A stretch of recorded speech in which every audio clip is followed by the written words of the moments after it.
আপনাদেরকে নিয়ে ঐক্যবদ্ধ হয়ে কাজ করব। আপনারা আমাকে সাহায্য করবেন না? অবশ্যই করব। আর শুনেন, তাকে যদি আমরা জয়যুক্ত করে আনতে পারি, তাহলে তার মাধ্যমে আপনার, আমার, আমাদের সবাই সব রকম সমস্যাগুলো আমরা অনায়াসে সমাধান করতে পারবো। আর সে এমন একজন জনদরদী সমাজসেবক, মানে মানবতার ফিরওয়ালা এমন একজন লোক, যারা জানেন চেনেন তারা তো চেনেনই, আর যারা না জানেন তারাও জানতে পারবেন। মানে এর মতো একজন মানুষ হয় না, খুব মানে ভালো একজন মানুষ, আমাদের একটা গার্ডিয়ান খন্দকার আবু আশফাক, তাকে যেন আমরা জয়যুক্ত করতে পারি, তার মাধ্যমে যেন আমরা আমাদের সুযোগ সুবিধাগুলি পেতে পারি, সে লক্ষ্যে আমরা কাজ করব না? আর আমাদের যে দেশ নেত্রী বেগম খালেদা জিয়া, তিনি অসুস্থ, তো এখন উনি চিকিৎসার জন্য বাইরে যাইতেছেন, তার জন্য আপনারা দোয়া করবেন, সে যেন সুস্থ হয়ে আবার ফিরে আসতে পারে, তাকেও তার জন্য দোয়া করবেন।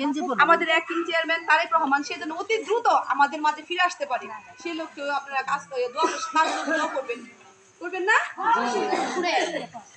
হ্যাঁ, এই যে আমাদের দল, এই দলটাকে শান্তিপ্রিয় দল, বিএনপি মানে